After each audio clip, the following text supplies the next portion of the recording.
बिस्मिल्लाहिर्रहमानिर्रहीम। अस्सलाम वालेकुम नाज़रीन, आप यूट्यूब चैनल देख रहे हैं। मैं इमरान खान हूँ। सबसे पहले एक बड़ी इंपॉर्टेंट खबर, जो आजकल एक बाइकआउट की मुहिम चल रही है कि अस्करी इदारे से जो मुंसलिक मुख्तलिफ इंडस्ट्री है, उसकी जो मसनूआत हैं उनका बाइकआउट किया जाए।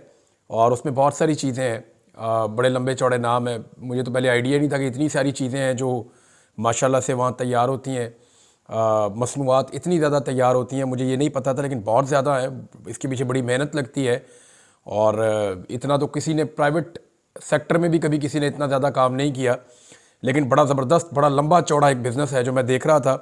उसका जो है वो एहतजाजन जो है वो पाकिस्तानियों ने जो है वो रद्द-ए-अमल के तौर पे उनके बकौल की ये, क्योंकि एक पाकिस्तान में सिचुएशन ऐसी है कि मिलिट्री एस्टेब्लिशमेंट से पाकिस्तानियों का एक शिकवा है जो गुज़िश्ता 2.5 साल से चलता चला आ रहा है। इमरान खान साहब की हमायती है पाकिस्तान ज़्यादातर, ख़ास तौर पे ओवरसीज़ पाकिस्तानी। तो वहाँ पे वो रद्द-ए-अमल के तौर पे उनका बाइकआउट कर रहे हैं। इमरान खान साहब की जानिब से कोई रद्द-ए-अमल अभी तक नहीं आया।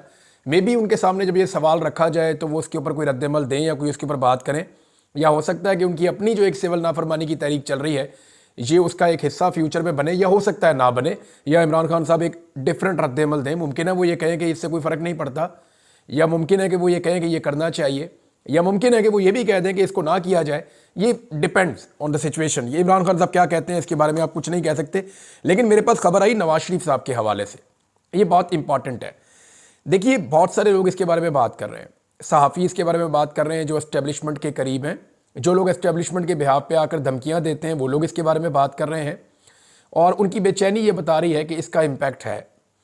और बहुत सारे ऐसे लोग जो रिटायर फौजी हैं या वैसे ही कोई करीब रहते हैं एस्टेब्लिशमेंट के, वो लोग भी इसके बारे में बात कर रहे हैं। लेकिन आपने गौर किया कि नवाज शरीफ ने या उनके करीबी साथियों में से किसी ने इसके ऊपर बात नहीं की। क्यों बात नहीं की? ये हर छोटी सी चीज़ के ऊपर बात करते हैं। 9 मई के ऊपर दिन में मेरे ख्याल में पाकिस्तान में शायद ही कोई एक ऐसा दिन होगा गुज़िश्ता 1.5 साल में जब 9 मई के ऊपर इन्होंने बात नहीं की होगी। 10 मई से लेके अब तक कोई एक ऐसा दिन नहीं है जब इन्होंने 9 मई के ऊपर बात नहीं की। जिन्हें इदारे का इतना दुख और इतना दर्द है वो इस बाइकआउट के ऊपर बात क्यों नहीं कर रहे? आपने सोचा इस बारे में? मैंने इस बारे में सोचा। मैंने नून लीग के कुछ करीबी लोगों को छेड़ा, तो मेरे वहाँ बहुत सारे दोस्त भी हैं। जर्नलिस्ट के हर पार्टी के अंदर दोस्त होते हैं। आज भी पीपल्स पार्टी में, PMLN में बेहतरीन लोग मेरे जानने वाले हैं, मेरे अपने सोर्सेज हैं, उनसे मैं खबरें भी लेता हूँ। पाकिस्तान तहरीक इंसाफ में भी सोर्सेज हैं, वहाँ से भी मैं खबरें लेता हूँ। फजल रहमान साहब की पार्टी में भी 2-3 सोर्सेज मेरे हैं और वो भी अच्छी खबर मुझे बताते हैं, उनका बहुत शुक्रिया। लेकिन यहाँ पे जो है वो नवाज शरीफ साहब के एक बड़े करीबी दोस्त हैं, उनको मैंने कहा जी मियाँ साहब क्यों चुप हैं इस मामले पे? यहाँ पे तो मियाँ साहब को इसको मौके के तौर पे लेना चाहिए था। तो वो हंसना शुरू हो गया। उन्होंने कहा जी आप मियाँ साहब को अभी नहीं जानते। मैंने कहा जी क्या मतलब? कहते जी देखें बाइकआउट किसका हो रहा है। मैंने कहा जी जो फौजी मसनूआत है उनका हो रहा है। उन्होंने कहा जी कर कौन रहा है? मैंने कहा जी जो इमरान खान के हमायती हैं या ओवरऑल जो पाकिस्तानी हैं जो इस सारे सिस्टम से मुतनफ़र हैं वो कर रहे हैं। तो उन्होंने कहा इसमें नवाज शरीफ का क्या जा रहा है? तो मैंने सोचना शुरू किया। मैंने कहा जी आपका अलाइंस है, आपको हुकूमत बना के दी है। तो उन्होंने कहा जी नहीं, अपनी मजबूरी में किया है जो उन्होंने किया है। नवाज शरीफ भी उनकी मजबूरी है, यानी उनका ये सोचना है। तो मियाँ नवाज शरीफ साहब के बारे में उनका ये दावा था, ये मैं आपको नहीं बता रहा, ये उन्होंने मुझे कहा। उनका ये दावा था कि मियाँ नवाज शरीफ साहब इस मामले पे बोलने का इरादा नहीं रखते और पार्टी की भी एक मानी खेज खामोशी है और वो इसको देख रहे हैं कि कोई रिक्वेस्ट आए, कोई अभी कहे तो फिर हम एहसान जतला के या उसके बदले में कुछ हासिल करके इसको भी वो अपने सियासी मकसद के लिए इस्तेमाल करना चाहते हैं। तो वैसे तो एस्टेब्लिशमेंट के तमाम हमायती जो हैं वो मैदान में आ गए हैं, लेकिन जो सबसे बड़े बेनिफिशरी हैं इस एस्टेब्लिशमेंट के, जिनको एस्टेब्लिशमेंट ने हुकूमत बना के दी, जिनको एस्टेब्लिशमेंट ने जाली मैंडेट दिया, इनके केसेस ख़त्म किए, इनको अवाम की नज़रों में इनकी इतनी सी भी हैसियत नहीं थी, इनको वजारत उज़्मा और वजारत आला तक दे दी, पूरा इक़्तिदार इनके आगे रख दिया, इतना सारा कुछ इनको दिया। और ये जो इतने बड़े बेनिफिशरी हैं वो बिल्कुल खामोश हैं। ये बात वैसे समझ आने वाली नहीं है, लेकिन मुझे जो चीज़ पता चली वो मैंने आपके साथ शेयर कर दी है कि अभी नवाज शरीफ साहब तेल और तेल की धार देख रहे हैं, वो इसमें भी अपना फ़ायदा और नुकसान ढूंढ रहे हैं। दूसरी खबर ये है कि जो 26 नवंबर को इस्लामाबाद के अंदर कत्लेआम हुआ और इस्लामाबाद के अंदर जो सानिया डी चौक हुआ, उसको दबाने की तमाम कोशिशें की जा रही हैं और लगातार की जा रही हैं। यानी इसमें जो अभी कुछ ऐसी चीज़ें हो रही हैं, जैसे लाहौर से खातून कारकुन को गिरफ़्तार किया गया, फ़रा खान उनका नाम है, और ख़वातीन को भी गिरफ़्तार करने का प्लान है। सहाफ़ियों के ऊपर क्रैकडाउन कर दिया गया। यानी ये सारा कुछ क्यों किया जा रहा है? ये सारा कुछ इसलिए किया जा रहा है कि सबको अपनी अपनी पड़ जाए, खबरें बदल जाए, फोकस शिफ्ट हो जाए और 26 नवंबर को सारे लोग भूल जाएं। लेकिन इतनी बड़ी तादाद में कभी सहाफ़ी रूपोश नहीं हुए जितनी बड़ी तादाद में सहाफ़ी अभी रूपोश हैं। 2 दर्जन के करीब सहाफ़ी हैं जो अपने आप को ख़तरे में महसूस कर रहे हैं। ये वो तमाम सहाफ़ी हैं जिन्होंने आई विटनेस के तौर पे वहाँ पे रिपोर्टिंग की थी और इन्होंने लोगों को गोलियां लगती हुई देखी भी हैं और इन्होंने बाद में रिपोर्ट किया भी है। अब इन्हें इनके मौक़िफ़ को बदलने के लिए कोशिश की जा रही है। सहाफ़ी जो है वो कोई कहीं चला गया, कोई कहीं चला गया, कोई अपने गाँव में चला गया, कोई किसी और इलाके में चला गया। 2-3 सहाफ़ी ऐसे हैं जिनके गाँव तक में रेड हुई है और इतना कभी भी सहाफ़ियों को परेशान नहीं किया गया, सताया नहीं गया। इसके पीछे जो रीज़न नज़र आ रही है वो ये है कि खौफ फैलाया जाए और बजाय इसके कि लोग डिस्कस करें कि 26 नवंबर को इस्लामाबाद में किस किस्म का मज़ाकर हुआ, उसको डिस्कस करने की बजाय ये डिस्कस किया जाए कि इस वक्त सहाफ़ियों के साथ बड़ी ज़्यादती हो रही है, इंसानी हुकूक की पामालियाँ हो रही हैं। हुकूमत तवज्जो हटाने के लिए कुछ भी बड़ा कर सकती है इस वक्त मुल्क में। ये मैं आपको फिर बता रहा हूँ कि हुकूमत 26 नवंबर से तवज्जो हटाने के लिए और भी कुछ बड़ा कर सकती है इस मुल्क में। और सबसे बड़ा इवेंट तो ये हो सकता है कि इमरान खान साहब को रिहा कर दिया जाए। अगर इमरान खान साहब रिहा हो जाते हैं तो ये तो एक बहुत बड़ी खबर होगी पाकिस्तानियों के लिए। इमरान खान साहब के लिए जो आखिरी ऑप्शन जो उनके सामने रखा गया था, आज मैं वो ऑप्शन तफसील से आपको बताऊंगा कि एक्चुअली इमरान खान साहब के सामने ऑप्शन क्या था जो उनको पेश किया गया था और उस ऑप्शन के ऊपर इमरान खान साहब का रद्द-ए-अमल और डिमांड क्या थी, वो मैं आपको बताता हूं। लेकिन पहले आप ये देखें कि ओवरसीज़ पाकिस्तानियों से मैंने चंद लोगों से रब्ता किया, कुछ लोगों ने मेरे साथ रब्ता किया। ये वो लोग हैं जिनकी कॉल के ऊपर ज़्यादा लोग निकलते हैं मुख्तलिफ ममालिक में। वो ये बता रहे हैं कि उनके साथ लगातार रब्ता किया जा रहा है। पहले दबाव डालते थे, अब मिन्नतें की जा रही हैं कि जो 26 नवंबर है इसके मामले को नीचे जाने दें, इसको दबने दें, इसके ऊपर ज़्यादा बात ना करें। अब यानी ये दबाव बढ़ रहा है हुकूमत के ऊपर और इस्टेब्लिशमेंट के ऊपर और ओवरसीज़ पाकिस्तानियों से मिन्नत तरला किया जा रहा है और पाकिस्तान में भी फोकस शिफ्ट करने की कोशिश की जा रही है कि किसी तरह 26 नवंबर को जो लाशें गिरी हैं उनसे जान छूटे। देखें 12 तो कंफर्म यानी मुसद्दका 12 लाशें तो पाकिस्तान तहरीक इंसाफ के पास है जो शहीद हो गए लोग और उसका मुकदमा दर्ज होना है मारने वालों के खिलाफ और ऑर्डर देने वालों के खिलाफ और उसके लिए पाकिस्तान तहरीक इंसाफ को काम करना होगा। अब जो लापता लोग हैं वो 100 से 150 के बीच में बताए जाते हैं और जो लापता हैं उनके बारे में नहीं पता कि वो जिंदा भी हैं या नहीं है और उनमें से कितने वापस आएंगे और कितने नहीं आएंगे और जो वापस नहीं आएंगे वो कहां गए, क्या उन्हें मार दिया गया, अगर मारा गया तो उनकी लाशें कहां हैं। ये वो सवालात हैं जो पाकिस्तान के सारे मीडिया को उठाने चाहिए, लेकिन अभी तक कोई भी इन सवालात को नहीं उठा रहा। सहाफ़ियों को हरासा कर ले, तवज्जो जितनी मर्जी भटका लें, लेकिन 26 नवंबर को जो कुछ भी इस्लामाबाद के डी चौक में हुआ उससे तवज्जो नहीं हटेगी। अब अदालत के अंदर बड़े बड़े केसेस लगाए गए, बड़े बड़े केसेस अदालत के अंदर लगाए गए ताकि तवज्जो वहां पे शिफ्ट हो जाए और बहुत सारे सहाफ़ियों को एक्टिवेट भी किया गया। जनाब आपने सारे प्रोग्राम इनके ऊपर करने हैं, टिकर्स इनके ऊपर देने हैं। टीवी चैनल को कहा गया कि आपने अदालत के अंदर से आने वाली खबरों को उठाना है। इस किस्म के वहां से कमेंट आएंगे अदालतों के अंदर से, इस किस्म के जजेस के रिमार्क्स आएंगे, ऐसी गर्म गर्म खबरें निकलेंगी कि 26 नवंबर को ताकि लोग भूल जाएं।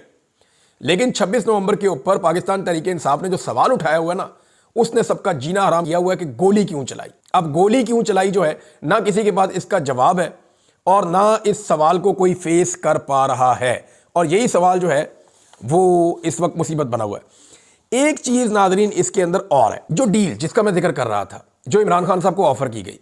इमरान खान साहब को नवंबर में यह कह दिया गया था कि अगर आप अपना एहतजाज मौखर कर दें या अपने एहतजाज को कैंसिल कर दें तो 15 दिसंबर से पहले पहले आपको रिहा कर दिया जाएगा। 15 दिसंबर से पहले पहले आपको पहुंचा दिया जाएगा खैबर पख्तूनख्वा के जिस इलाके में आप चाहेंगे। उन्हें 2-3 ऑप्शन दिए गए थे जिनमें एक नथिया गली का ऑप्शन भी था और वो ये ऑप्शन देते हुए उन्होंने सोचा कि इमरान खान साहब वहाँ पे ज़रा कंफर्टेबल रहते हैं और पसंद करते हैं उस इलाके को, तो इनको वहीं भेज दिया जाए। और फिर ये कहा गया कि बाकी चीज़ें वहाँ पे इमरान खान साहब के साथ मिलकर आकर बैठकर मुज़ाकरात में तय कर ली जाएंगी और वहाँ पे इमरान खान साहब के पास उनका टेलीफोन भी होगा, वो बातचीत भी कर सकेंगे और राब्तों में भी रह सकेंगे, वो किसी किस्म की गिरफ्तारी नहीं होगी। तो आप बेफिक्र हो जाएं, इमरान खान साहब को 15 दिसंबर से पहले पहले वहाँ पहुँचा दिया जाएगा। ये यकीन दहानी करवा दी गई थी और ये बातें भी कर दी गई थी। लेकिन इमरान खान साहब ने जो शर्त रखी, उन्होंने कहा जी कि फिर कुछ लोगों को तो फौरी तौर पर रिहा करें और मुझे भी रिहा करें। मैं 24 तारीख को खुद जलसा करके उसके बाद फिर मैं बाकी चीज़ें देखूंगा।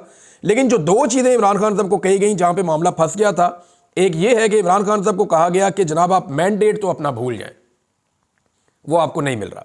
हम आपको आज़ादी दे रहे हैं, आप जाकर इलेक्शन लड़ सकते हैं, यानी इसका रास्ता भी खुल जाएगा।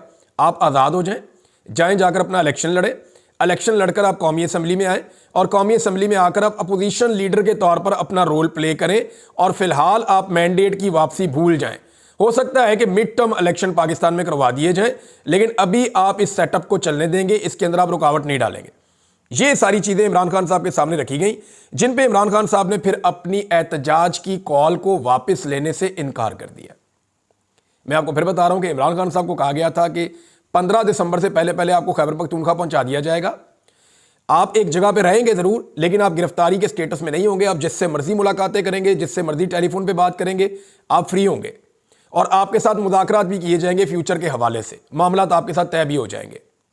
लेकिन आप इलेक्शन लड़ें और लड़के कौमी असम्बली में आना चाहें तो आप आ जाएं, मगर मैंडेट जो है वो आपको अभी वापस नहीं मिलेगा, इसको आप भूल जाएं। हाँ, मिड टर्म इलेक्शन हो सकता है, उसके ऊपर चीज़ें बाद में तय कर ली जाएंगी। ये जनाब चीज़ें इमरान खान साहब के सामने रखी गई, तो इमरान खान साहब ने इनकार कर दिया। उन्होंने कहा जी नहीं जी, मैंने 24 तारीख से पहले आप मुझे छोड़ें, मैं जाके वो जलसा खुद करूं। अब वहां पे इमरान खान साहब का और एक उनका ट्रस्ट का एक डेफिसिट है और उसकी वजह से फिर ये मामला आगे नहीं बढ़ सका। अच्छा, जितना ये इमरान खान साहब को छोड़ना क्यों चाहते थे, इसके बारे में सबसे बड़ा सवाल ये है, यानी अगर छोड़ना चाह रहे थे, क्यों छोड़ना चाह रहे थे? तो मैं आपको बताता हूं। जो कुछ भी बैरूनी दुनिया से प्रेशर आ रहा था ना लगातार, वो प्रेशर इतना ज्यादा बढ़ गया था कि पहली मरतबा एस्टेब्लिशमेंट के पसीने छूट गए थे और हुकूमत बहुत परेशान थी। तो उन्होंने कहा कि इमरान खान साहब को अब छोड़ देना चाहिए, लेकिन वो ये चाह रहे थे कि तासुर ये ना जाए कि इमरान खान साहब को छोड़ा गया या हम पे कोई प्रेशर आया या हम इमरान खान साहब से डर के हमने छोड़ा है या कोई पब्लिक प्रोटेस्ट के नतीजे में हमने छोड़ा है। हम इस तरह छोड़ेंगे कि अदालतों के जरिए से छूट गए और फिर वो खैबर पख्तूनख्वा पहुंच गए। तो ये इस किस्म का एक खेल खेलने की कोशिश कर रहे थे। इमरान खान साहब ने इसके अंदर जो है वो तस्लीम नहीं किया। जो प्रेशर खास तौर पे आया था अमेरिका में, जब एक लेटर सामने आया था, उसको रोकने की बहुत कोशिश की गई पाकिस्तान की जानिब से, लेकिन वो लेटर रुका नहीं। अभी कुछ और चीज़ें भी कनाडा में, अमेरिका में, ऑस्ट्रेलिया में और यूरोप में और बरतानिया में हो रही हैं। आने वाले दिनों में आप वो चीज़ें होती हुई और उनका इम्पैक्ट आता हुआ पाकिस्तान में देखेंगे। मेरी बहुत सारे ओवरसीज़ पाकिस्तानियों से बात हुई है, वो जो एक्टिविटीज़ कर रहे हैं उनके नतायज आपको थोड़े दिनों में मिलना शुरू हो जाएंगे। और दिसंबर के महीने के अंदर अमेरिका से एक बड़ी डेवलपमेंट भी आ सकती है और ये कहा जा रहा है कि डोनाल्ड ट्रंप कोई ट्वीट कर सकते हैं, कोई स्टेटमेंट दे सकते हैं इमरान खान साहब के बारे में। तो इसको कोई बैद नहीं है कि वो वाकई ये कर भी सकते हैं, और अगर वो ये करेंगे तो इसका पाकिस्तान पे इंपैक्ट आएगा। तो क्या इमरान खान साहब को अब रिहा किया जा सकता है? देखें, जितना प्रेशर नवंबर में था ना इमरान खान को छोड़ने का, उससे ज्यादा प्रेशर दिसंबर में इमरान खान साहब को छोड़ने का। मैं वजह बताता हूं। देखिए, पहले सिर्फ बैरूनी प्रेशर था जिसकी वजह से इमरान खान साहब को छोड़ने का फैसला हो गया था, और अब तो कत्ल भी हो चुके हैं। अब जो शहादतें हो चुकी हैं, जो बंदे उनके लापता है, पता नहीं वो जिंदा है या उनकी लाशें गायब कर दी गई हैं, इसके बारे में कोई कुछ नहीं कह सकता। लेकिन जो कुछ भी हो रहा है, इसका प्रेशर पाकिस्तान की एस्टेब्लिशमेंट पे और हुकूमत पे बहुत ज्यादा पड़ा है और वो बहुत ज्यादा परेशान है। लिहाजा इमरान खान साहब को अब अंदर रखना ज्यादा आसान नहीं है। दूसरी बात यह है कि छोड़ना भी पहले से ज्यादा मुश्किल है कि इमरान खान साहब को छोड़ेंगे तो क्या वो कंप्रोमाइज कर लेंगे इन शोहदा के ऊपर? तो अभी तक का जो इमरान खान का ट्रैक रिकॉर्ड है उसके मुताबिक इमरान खान साहब कंप्रोमाइज नहीं करेंगे। लेकिन पाकिस्तान तहरीक इंसाफ का जो ट्रैक रिकॉर्ड है वो बहुत अजीब है। यानी आज जो तारीख है वो, जब आप ये वीडियो देख रहे हैं तो 8 तारीख है, 8 है दिसंबर की, 26 नवंबर का वकूआ है। अब आप देख लें कितने दिन हो गए। अभी तक ना तो पाकिस्तान तहरीक इंसाफ ने कत्लों की FIR जमा करवाई है, ना ही पाकिस्तान तहरीक इंसाफ ने लापता अफराद के हवाले से कानूनी कार्रवाई शुरू की है कि जनाब हमारे ये बंदे लापता हैं, हमें जो है वो हम हेबियस की पिटीशन कर रहे हैं इस्लामाबाद हाई कोर्ट में, क्योंकि यहीं से लापता हुए थे। हर बंदे की अलग अलग पिटीशन डाल दें, हमारा ये बंदा लापता है, ये बंदा लापता है, ये बंदा लापता है। एक एक वकील को 20-20 केस देते हैं। सारे केसेस लगेंगे ना, हाई कोर्ट के अंदर केस लगेंगे। ऐसा तो नहीं होता सकता कि सारे के सारे केसेस एक जज के पास लग जाएं। तो सारे केसेस के ऊपर इनको हेबियस की या बंदे लापता होने की पिटीशंस डालनी चाहिए जो बंदे लापता हुए हैं। तो अभी तक ना तो तहरीक इंसाफ की कत्लों की FIR सामने आई, ना लापता अफराद के हवाले से कोई कानूनी कार्रवाई इन्होंने शुरू की, ना ही सुप्रीम कोर्ट ऑफ पाकिस्तान से इमरान खान साहब ने रुजू करने का कहा, सुप्रीम कोर्ट ऑफ पाकिस्तान से रुजू भी नहीं किया गया, ना ही CCTV फुटेज को सिक्योर करने के हवाले से या उसको महफूज करने के हवाले से कोई कानूनी रास्ता पाकिस्तान तहरीक इंसाफ ने अभी तक इख्तियार नहीं किया। अब दूसरी जानिब आप ये देखें कि मीडिया वाले बेचारे छुपते फिर रहे हैं। अब देखें, जो बंदे शहीद हुए वो तो पाकिस्तान तहरीक इंसाफ के साथ आए थे ना, मीडिया वाले उसकी गवाही दे रहे हैं, मीडिया वाले अपने मौके के ऊपर डट गए हैं, वो बेचारे छुपते फिर रहे हैं, रूपोश हो रहे हैं, उनके घरों पे छापे पड़ रहे हैं। लेकिन पाकिस्तान तहरीक इंसाफ के जो जिम्मेदारान हैं, जिनकी अब जिम्मेदारी है ये मुकदमात करवाने की और इन सारे केसेस को लड़ने की, वो इस्लामाबाद में खुल के फिर रहे हैं, उनके खिलाफ कोई कार्रवाई नहीं हो रही। तो यहां से सवाल जन्म लेते हैं कि क्या पाकिस्तान तहरीक इंसाफ वाकई में संजीदा है अपने शोहदा के खून के बारे में इंसाफ लेने के लिए? अभी तक जो हम देख रहे हैं, यानी इतने दिन काफ़ी होते हैं, 12-13 दिन हो गए हैं, 2 हफ्ते होने वाले हैं, पाकिस्तान तहरीक इंसाफ ने अभी तक अपनी FIR नहीं करवाई, अभी तक वो तहरीरें ही सामने नहीं आ रही, इनकी कोई एक्टिविटी ऐसी नहीं की जिसमें ये इंसाफ लेने जा रहे हो। इमरान खान साहब की रिहाई का मामला दोबारा से खटाई में तो पड़ गया है, लेकिन मुझे नहीं लगता कि ज़्यादा देर तक इमरान खान साहब को अंदर रखा जा सकेगा। इमरान खान साहब की जो 2 शराइत है ना, एक तो यह है कि मुझे बाहर निकालो, और दूसरी जो है वो 9 मई का और 26 नवंबर का जुडिशल एक इंक्वायरी करवाई जाए। इस पर जमात इस्लामी ने भी यही मौक़िफ़ अपनाया। जमात इस्लामी का मौक़िफ़ मैं आपको पढ़ के सुना देता हूँ। ये हाफिज़ नईमुर रहमान साहब ने कहा कि इस्लामाबाद कत्लेआम से हुक्मरान पीछा नहीं छुड़ा सकते, एक काबिल कबूल आज़ाद जुडिशल कमीशन बनाया जाए जो कातिलों को बेनकाब करे। ये जनाब अब फजलुर रहमान साहब के बाद जमात इस्लामी भी मैदान में आ गई, और जितनी पॉलिटिकल पार्टी जमहूरी हैं वो सारे ये कह रहे हैं कि ये कत्लेआम है। सिर्फ MQM बिल्कुल खामोश है, और MQM का आपको पता है वो माजी में उनका जो ट्रैक रिकॉर्ड है उनके लिए ये चीज़ें अहमियत नहीं रखती, और जिस तरह इंसानी जानें कराची में ज़ाया होती रही हैं और MQM क्या कुछ करती रही है ये आप सब कुछ जानते हैं, और उनके साथ भी बहुत बुरा हुआ माजी में। ये भी एक हकीकत है कि माजी में जो MQM के साथ हुआ वो भी बहुत बुरा हुआ, बड़ा कत्लेआम हुआ है, कराची में बहुत बड़ा गेम खेला गया है और बहुत बड़ा पैसा उसके अंदर इन्वॉल्व था। अब जनाब ये MQM वाला मामला, फिर पीपल्स पार्टी और नून लीग, इन्होंने बिल्कुल खामोशी इख्तियार की हुई है कत्लेआम के ऊपर। इस्लामाबाद में सियासी कारकुनों के कत्लेआम के ऊपर पीपल्स पार्टी मुजरिमाना तौर पर ना सिर्फ खामोश है बल्कि हमायत कर रही है इस हुकूमत की। और मैं आपको आज लिख कर देता हूं कि कुछ अरसे के बाद जब इलेक्शन में जाएंगे तो पाकिस्तान पीपल्स पार्टी इस हुकूमत के ऊपर ये एलिगेशन लगाएगी कि आपने इस्लामाबाद में कत्लेआम किया था, आप कातिल हो, और हम उसका हिस्सा नहीं थे। ये पाकिस्तान पीपल्स पार्टी आने वाले दिनों में करेगी, और डेफिनेटली करेगी। मुमकिन नहीं है कि पाकिस्तान पीपल्स पार्टी ऐसा ना करे, इनकी यही सियासत होती है, पहले ये साथ मिल जाएंगे और बाद में अपना मौक़िफ़ बदल देंगे। बहरहाल पाकिस्तान तहरीक इंसाफ ने अभी तक अपने इस हवाले से मायूस किया है। मुझे लगता था कि 2-4-5 दिन में, 6 दिन में वो अपनी FIR और बाकी चीज़ें करवाएंगे, लेकिन वो बाकी सारे काम कर रहे हैं, लेकिन ये वाला काम नहीं कर रहे कि वो अपने कारकुनों के लिए FIR करवा सकें, CCTV फुटेज को सिक्योर कर सकें, लापता अफराद के बारे में पता कर सकें, या उनकी बाजियाबी के लिए अदालतों से रुजू कर सकें, या सुप्रीम कोर्ट ऑफ पाकिस्तान में जाकर रुजू कर सकें। आज़ाद कश्मीर के शहरियों ने जो हिम्मत दिखाई है उसकी दाद देना अगर ना दी जाएगी तो ये बहुत बड़ी ज़्यादती होगी। आज़ाद कश्मीर के हर गांव से, करिए से, हर टाउन से, हर देहात से, हर जगह से, हर शहर से लोग निकले, सड़कों के ऊपर आए और उन्होंने अपना हक छीन लिया। ये रियासत उनको उनका हक नहीं दे रही थी, और इन्होंने कभी उनको उनका हक नहीं देना था। इन्होंने ताकत का बेदरेग इस्तेमाल भी किया, लेकिन जब लोग बहुत बड़ी तादाद में निकले और पूरा आज़ाद कश्मीर सड़कों पर आ गया तो उसके बाद हुकूमत बेबस हो गई। जो वज़ीर वहाँ पे आए थे मुज़ाकरात करने के लिए, वो जिस तरह वहाँ से भागे हैं गाड़ियों में बैठ के अवाम के आगे लग के, वो मनाजिर भी हमने देखे। लोग मुंजमद कर देने वाली ठंड के अंदर, यानी आज़ाद कश्मीर की दरिया के किनारे सर्दी आपको अंदाज़ा है कितनी ज़्यादा होती है, वहाँ पे माइनस टेम्परेचर बन रहे थे। वहाँ पे लोग रात को अपने बच्चों के मुस्तकबिल के लिए ठिठुरती हुई सर्दी के अंदर सड़कों पर हज़ारों की तादाद में बैठे थे। वो एक कौम बन गए। उन्होंने दिखाया कि एक कौम जब इकट्ठी होती है तो वो जालिम को कैसे घुटने टेकने पर मजबूर कर देती है। उन्होंने पूरी रियासत को जो है वो आईना दिखाया और उनसे अपने मुतालबात तस्लीम करवाए। और इस वक्त की जो सूरत हाल है, जो खुशखबरी है, वो ये है कि आज़ाद कश्मीर के अंदर जो सदारती ऑर्डिनेंस है मुतनाज़े, उस पर मुज़ाकरात हो गए, और मुज़ाकरात के नतीजे में जो मेरे पास इतला आई, जो कैदी हैं उनको रिहा कर दिया गया, और साथ ही साथ जो है वो ऑर्डिनेंस को वापस लेने का फैसला कर दिया गया। तो नाज़रीन, जो कश्मीर के हवाले से मैंने आपको खबर दी है उसका एक हिस्सा है और उसका एक पहलू है, लेकिन दूसरी जानिब मैं आपको ये बताऊं कि इस वक्त भी कश्मीर के जितने एंट्री पॉइंट्स हैं वहाँ पे बहुत बड़ी तादाद में नौजवान मौजूद हैं, और कश्मीरियों ने तमाम एंट्री पॉइंट्स को बंद किया हुआ है। और वजह यह है कि उनके मुताबिक उनके साथ धोखा किया जा रहा है। अब हकीकी खबर क्या है ये हमें अगले चंद घंटों में पता चल जाएगा कि वहाँ पे खेल क्या खेला गया।